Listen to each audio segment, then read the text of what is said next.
పిత పుత్ర పవిత్రాత్మ నామమున ఆమీన్. ప్రియమైన విశ్వాసులారా, క్రీస్తు సందేశం దివ్యవాణి టీవీ కార్యక్రమానికి స్వాగతం, సుస్వాగతం.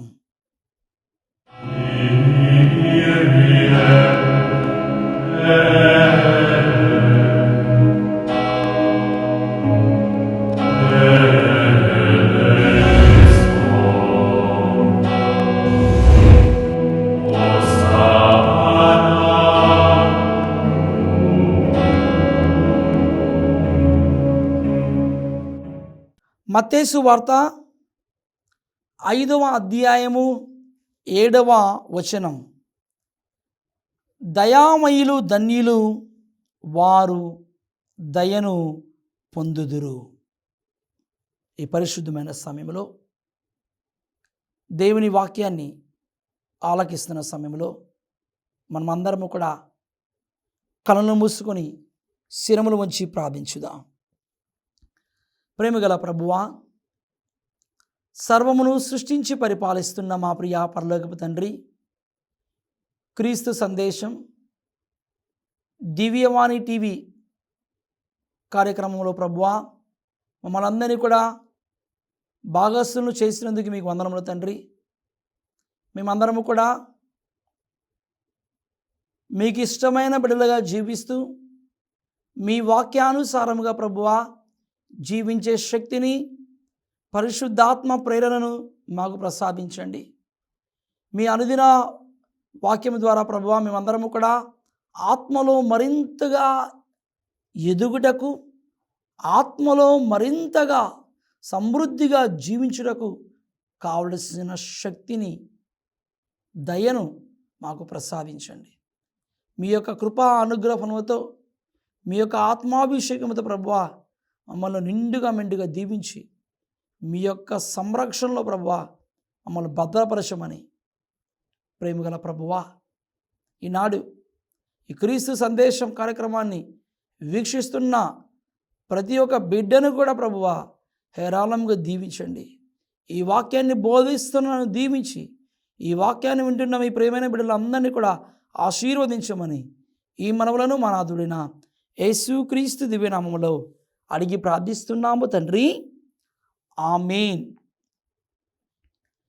క్రీస్తునాథుని యందు మిక్కిలి ప్రియులకు సహోదరి సహోదరులరా, మనమందరము కూడా అష్టభాగ్యములను గురించి లోతుగా ధ్యానిస్తూ ఈరోజు 6వ ఎపిసోడ్ భాగముగా మనమందరము మత్తయి వార్త 5వ అధ్యాయము 7వ వచనము, దయామయులు ధన్యులు, వారు దయను పొందుదురు.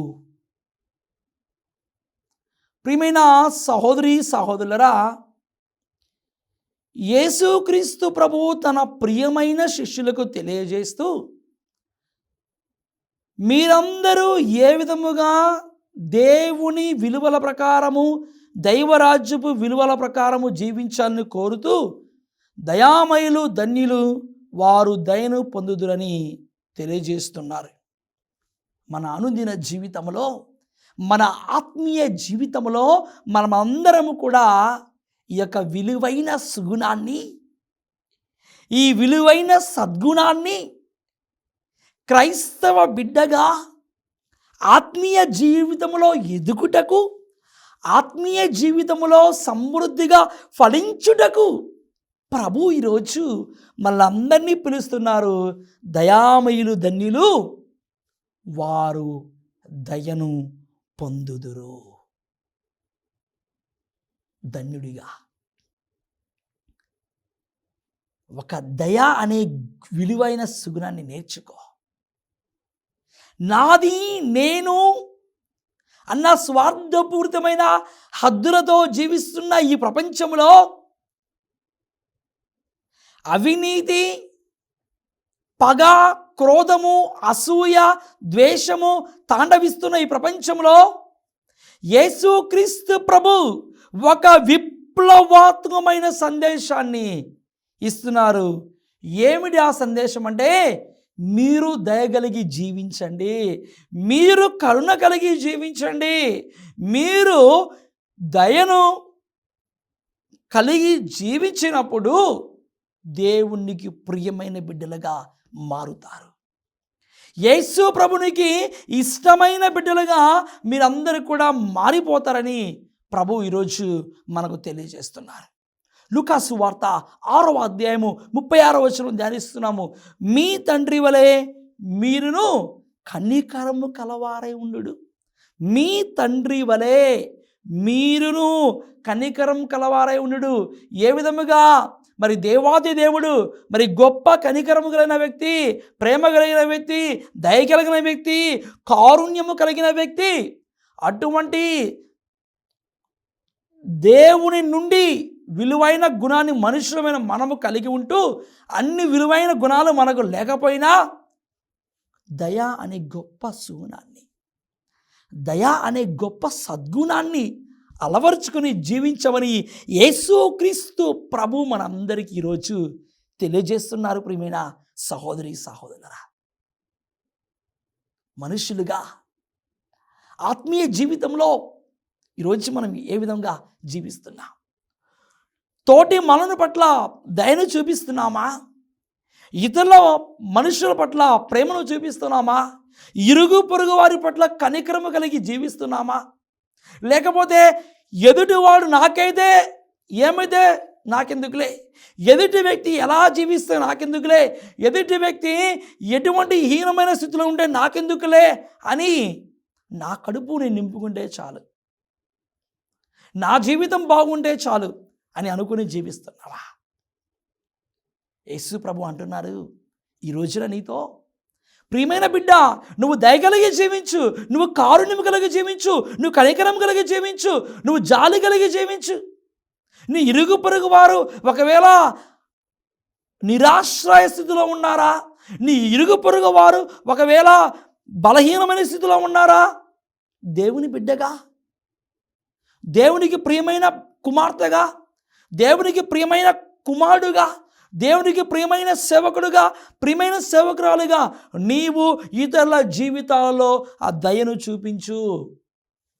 నీవు ఇతరుల జీవితాల్లో ఆ కారుణ్యాన్ని చూపించు అని ప్రభు ఈరోజు మనను ఆహ్వానిస్తున్నారు. యెషయా గ్రంథము 54వ అధ్యాయము 10వ వచనం ధ్యానిస్తున్నాము. పర్వతాలు గతింపవచ్చును, కొండలు చలింపవచ్చును, కానీ నా కరుణ మాత్రము నిన్ను ఎప్పటికీ విడనాడదు. దేవుని ప్రేమ, దేవుని కరుణ ఎప్పటికీ సమసిపోదు.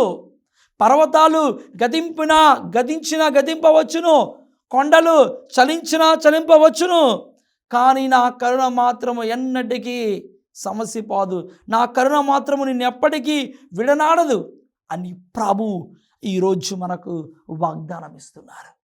ఈరోజు ప్రభు మనను తన ప్రేమ సామ్రాజ్యములో, ఈరోజు ప్రభు తన కారుణ్యమైన సన్నిధిలో, ప్రభు తన కరుణగల సన్నిధిలో మనల్ని ఆహ్వానిస్తున్నారు. దేవుని దయను పొందుకున్న నీవు, దేవుని ప్రేమను పొందుకున్న నీవు, దేవుని కారుణ్యమును పొందుకున్న నీవు ఆయనకు ప్రియమైన బిడ్డగా, ఆయనకు ప్రియమైన కుమార్తెగా జీవించడానికి సిద్ధంగా ఉన్నావా? ఒక్కసారి లోతుగా ఆత్మ పరిశీలన చేసుకో. ప్రియమైన దేవుని బిడ్డ, ఆత్మీయ జీవితంలో మనం ఎదగాలంటే, ఆత్మీయ జీవితంలో మనమందరము ఫలించాలంటే పరిశుద్ధాత్మ ప్రేరణతో, పరిశుద్ధాత్మ వరములతో, పరిశుద్ధాత్మ అనుగ్రహాలతో ఆయన యొక్క దయను, ఆయన యొక్క కారుణ్యమును, ఆయన యొక్క ప్రేమను మనమందరము పొందుకోవాలి. అదే అష్టభాగ్యములలో మనమందరము కూడా ధ్యానిస్తుంది. అదే యేసుక్రీస్తు ప్రభు అష్టభాగ్యముల ద్వారా తన ప్రియమైన శిష్యులకి తెలియజేసినది. క్రీస్తు సందేశం కార్యక్రమంలో ఒక చిన్న విరామం తీసుకుందాం.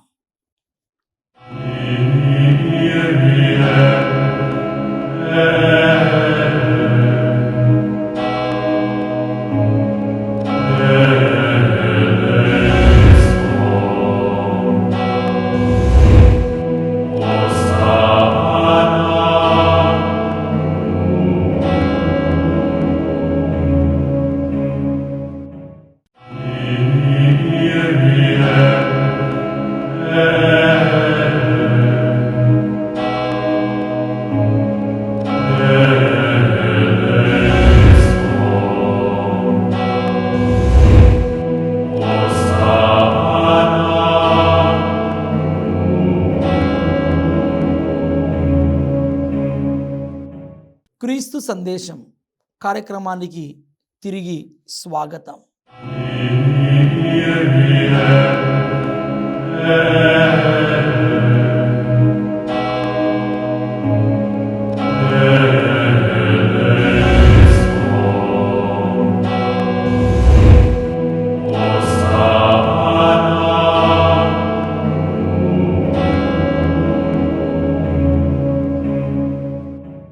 ప్రియమైన దేవుని బిడ్డ, ఆత్మీయ జీవితంలో మనం ఎదగాలంటే ఈరోజు ఆ దయను కలిగి జీవించు.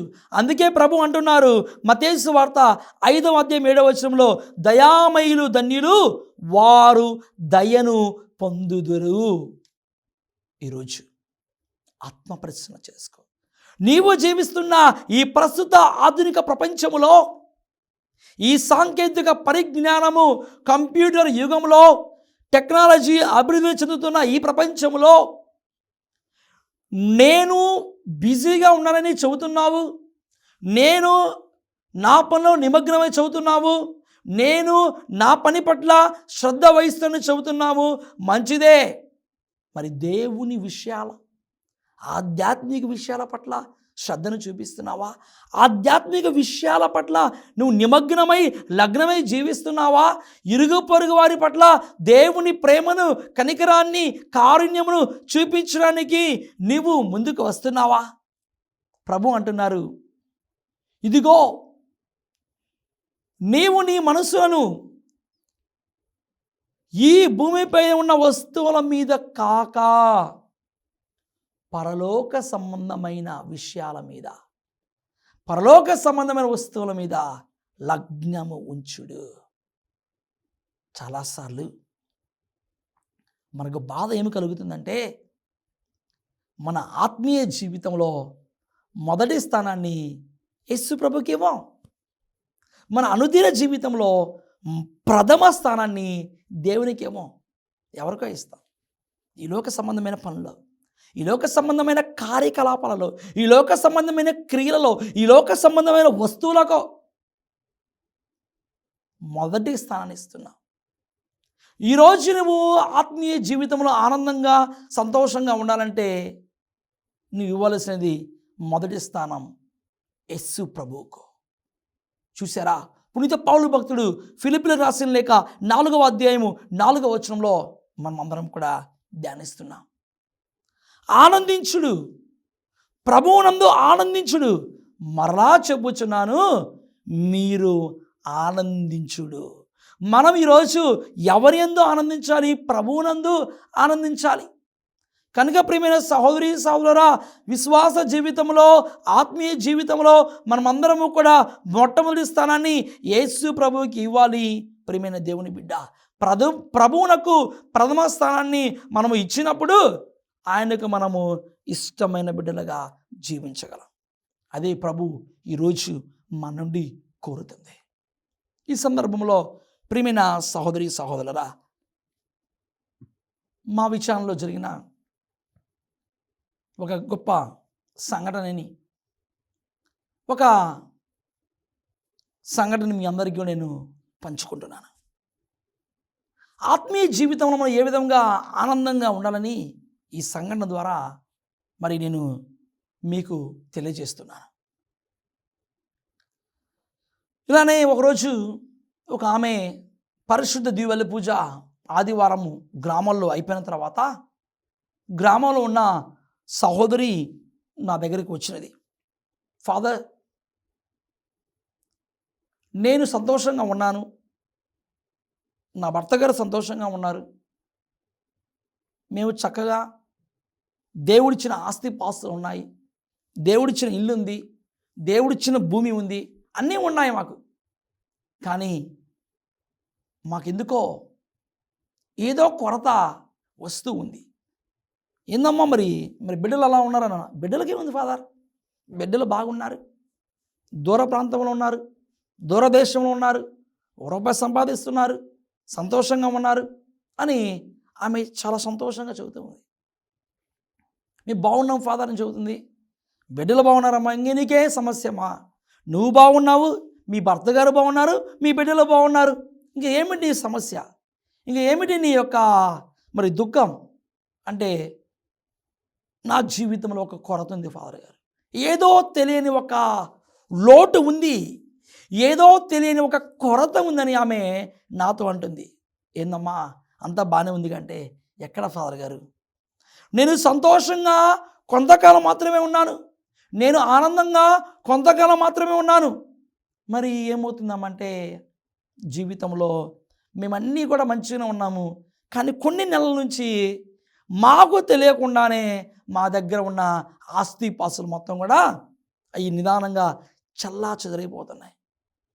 అవి మొత్తం కూడా ఎక్కువ డబ్బు ఖర్చు అయిపోతుంది. ఏదన్నా కార్యక్రమం మొదలు పెడుతుంటే, ఏదైనా పని కార్యము మొదలు పెడుతుంటే ఆటంకాలు వస్తున్నాయి. ఏదైనా పని తలంచిన పని మొదలు పెడుతూ ఉంటే ఏదో ఒకటి వాయిదా పడుతూ ఉంది, ఆటంకాలు వస్తున్నాయి. మరి అనుకోకుండా డబ్బులు మొత్తం అయిపోతూ ఉన్నాయి. ఏమైంది అంటే, మేము బిజినెస్ చేస్తున్నాము, ఈ పొలాల బిజినెస్ చేస్తున్నాము, మాకు ఎక్కువ ఎకరాల పొలాలు ఉన్నాయి, చేస్తున్నాము, ఈ యొక్క ఫామ్ హౌస్ చేస్తున్నాము, ఈ పంట పండిస్తున్నాము, మరి బిడ్డలు బాగానే ఉన్నారు, కానీ ఇవన్నీ కూడా చేస్తున్నాము, కానీ ఎక్కడో కొరత ఉందని ఆమె అంటుంది. సరే సహోదరి యొక్క మరి చెప్పిన విషయాన్ని నేను గ్రహించిన తర్వాత నాకు కొద్ద సమయం ఇవ్వండి, ఈ కొంత సమయంలో నేను ప్రార్థన చేసుకొని మరలా వచ్చే ఆదివారము దీపావళి పూజకు వస్తానని నేను వెళ్ళిపోయాను. మరలా వచ్చే ఆదివారం వచ్చాను. వచ్చే ఆదివారం వచ్చిన తర్వాత ఇప్పుడు చెప్పింది మొత్తం కూడా మరి ఆమె పోయిన వారం ఏం చెప్పింది అదే చెబుతూ ఆమె చివరిలో నేను ఒక ప్రశ్న అడిగాను. అమ్మా, దేవునికి అన్నీ ఇచ్చారు, అన్నీ నిండుగా సమకూర్చారు, పరిపూర్ణంగా ఉన్నాయి, అన్నీ ఉన్నాయి, బిడ్డలకు డబ్బులు ఉన్నాయి అన్నావు, అన్నీ ఉన్నాయి అన్నావు, అంతా బాగుంది అన్నావు, మరి ఎందుకు ఈ కొరత వస్తుందని నువ్వు ధ్యానించావా అని అడిగా. ధ్యానించానని చెప్పింది. నేను కూడా ధ్యానించానమ్మా, నేను ప్రార్థన చేసుకొని ఈ విధముగా దేవుని యొక్క ప్రేరణ నాకు కలిగినది. ప్రియమైన దేవుని బిడ్డ, నేను ఆమెతో అంటున్నాను, దేవుని యొక్క ప్రేరణ పరిశుద్ధాత్మ అనుగ్రహం ద్వారా కలుగుతుంది. ఆదివారము పరిశుద్ధ దేవాలయానికి మీ బిడ్డలు వెళుతున్నారా? ఆదివారము దేవుని సన్నిధికి, పరిశుద్ధ దివ్య బలి పూజకి దూరదేశంలో దూర ప్రాంతంలో ఉన్న నీ బిడ్డలు వెళుతున్నారా అని అడిగాను. ఆమె చెప్పింది, లేదు ఫాదర్ గారండి, లేదు అని చెప్పింది. అర్జెంటుగా నువ్వు చేయవలసిన పని ఏమిటంటే, అర్జెంటుగా నువ్వు వెళ్ళి ఫోన్ చేసి నీ ప్రియమైన కుమార్తెలందరికీ కూడా ఆదివారము వాళ్ళ ఉన్న ప్లేసుల్లోకి, వాళ్ళ ఉన్న దేశంలోనికి పరిశుద్ధ దీవుల పూజకి వెళ్ళండి, క్రమం తప్పకుండా అని చెప్పాను.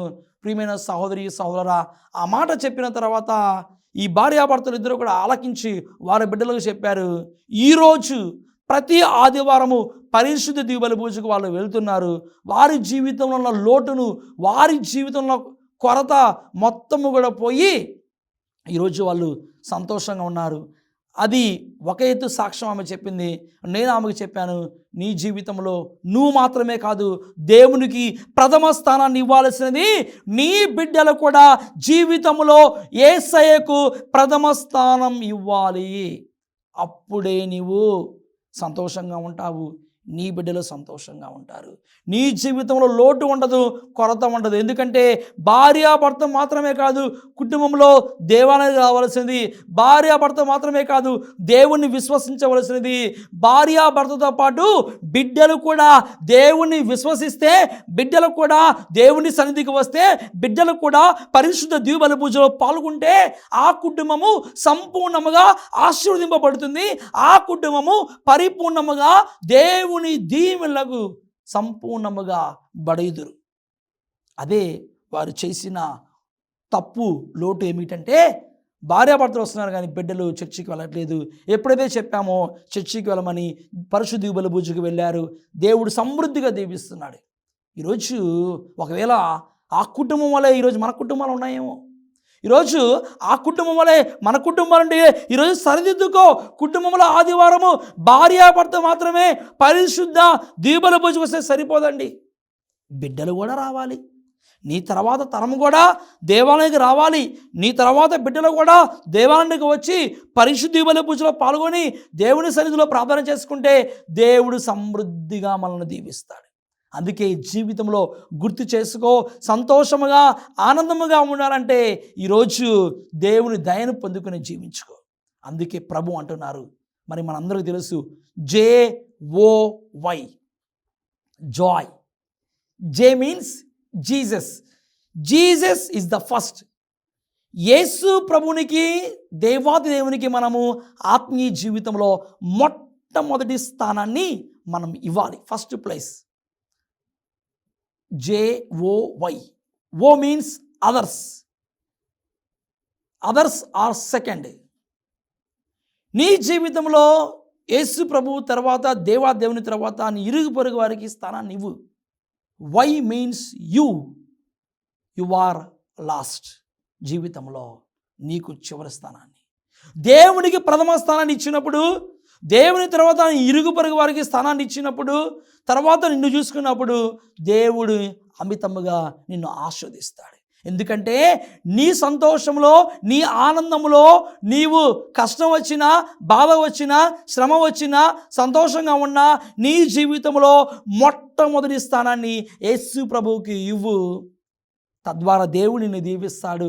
అందుకే ప్రభు అంటున్నారు, నువ్వు ఆయన దయను పొందుకుంటే, నువ్వు ఆయన ప్రేమను పొందుకుంటే, నువ్వు ఆయన కారుణ్యమును పొందుకుంటే, నువ్వు ఆయన యొక్క జాలిని పొందుకుంటే, ఆయన కనికరమును నువ్వు పొందుకుంటే సమృద్ధిగా దీవించబడతావు. అందుకే అంటున్నారు ప్రభు, దయామయులు ధన్యులు, వారు దయను పొందుదురు. యేసు ప్రభు ప్రేషిత కార్యములో, యేసు ప్రభు సువార్త పరిచర్యలో తన ప్రియమైన శిష్యులకు ఈ దయను చూపించారు. శిష్యులకు మాత్రమే కాదు, తాను ఎక్కడికి సువార్త పరిచర్యలో వెళ్తూ ఉన్నా మరి అనేక అద్భుతముల ద్వారా, అనేక స్వస్థతల ద్వారా, అనేక మహత్తరమైన కార్యముల ద్వారా యేసు ప్రభు ఎందరో జీవితాలలో దయను చూపించారు, కనికరాన్ని చూపించారు, ప్రేమను చూపించారు. అందుకే యేసు ప్రభు ఈరోజు మనందరికీ కూడా ఒక లోకరక్షకుడిగా మరి చరిత్రలో నిలిచి ఉన్నారు. కావున ప్రియమైన సహోదరి సహోదరులరా, మరి మనమందరము కూడా ఈరోజు అష్టభాగ్యములు ధ్యానిస్తూ ఉండగా మరి మనము కూడా దేవుడు మనకిచ్చిన ఆ యొక్క దయను మనం పొందుకుందాం. ఆ యొక్క కారుణ్యమును ఇతరులకు పంచుదాం. ఆ యొక్క ప్రేమను ఇతరులకు పంచుదాం. తద్వారా దేవాది దేవుడు మనందరి కుటుంబాలను, మన బిడ్డలను సమృద్ధిగా దీవించి కాచి కాపాడునుగాక. ఆమేన్. ప్రభు మీతో ఉండునుగాక, మీ ఆత్మతో ఉండునుగాక. సర్వశక్తిగల సర్వేశ్వరుడు పిత, పుత్ర, పవిత్ర ఆత్మ మిమ్ము ఆశీర్వదించి కాచి కాపాడునుగాక. ఆమేన్.